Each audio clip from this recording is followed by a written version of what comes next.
All right, I guess this is going to be what happens to a car when it sits, part 2. I didn't think, honestly, anybody would give any attention or reviews to that last video, but I'm glad you guys did. I had some, positive stuff that guys I could tell had been in the industry and kind of understood, sometimes cars, have got so much cost, and I rehab a lot of cars. I don't know if that'll come back through there. I've got all kinds of stuff back there that I'm basically fixing and putting back out on the market, and good quality vehicles as well. Excuse me. But this little 96 Olds, I did a video in the shop with it up on the lift, but I really didn't show it very much. Truly, I didn't think anybody would care, but a lot of people were, knew what I was saying, and some people are like, oh, it doesn't look that bad, so we're going to give it another look. So I talked about how old the tires were. That one says 48 of 12. This one here is a little harder to find and see. That says 45 of 10. And what that is the 45th week of 2010 and 2012. I don't know if you can see it there, but this is how it arrived. That's part of the wiring harness that had been chewed off of this thing. We had to adjust the hood. Bear with me, I'm doing this kind of one-handed.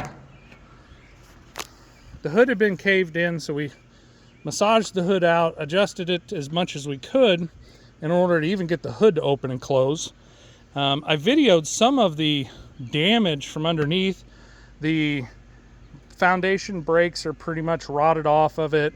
The tires, obviously, 6 to 8 years, really, as far as rubber integrity is really about as much as you want to ask. Tread life on these isn't terrible. There is still tread on there. Even the rear's, decent tread. But what'll happen is you'll put this on the road and people will have a blowout. I'm just not going to do that. And so we're going to get in here a little bit.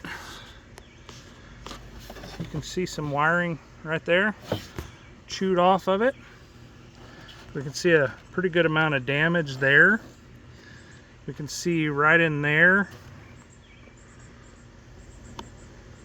It'll focus. Lots of chewed wiring. Somebody has put a new alternator on it. That pigtail connector is right there, and the mice have chewed the harness all the way back that it's inside the loom now. As we kind of go around, all the fluids really should be changed. I didn't stage this at all. I don't actually even know where that wire came from. You can see some significant rodent damage there. Somebody's already been in here. So my question to you all, some of the comments was didn't look that bad. And you're right. But how much is it going to cost to put this thing back on the road is what I'm asking. It's not been maintained very well. It's sat, and I guess that's not fair for me to say. Just as it's sitting, it deteriorated. So if you're a DIY person, maybe you got this. But as far as what would you guys expect to be able to put a good product that you could have good confidence in? And in my opinion, this one's because it's sat and the rodents got after it so bad. And by the way, some of the comments were, that's just rodent damage. Rodents find things that aren't moving, and so that's a byproduct of it sitting. So I'd love to hear your feedback and comments. You guys were awesome on the last video, but this is just me kind of trying to put another video together for y'all. I'd be interested to hear what you say.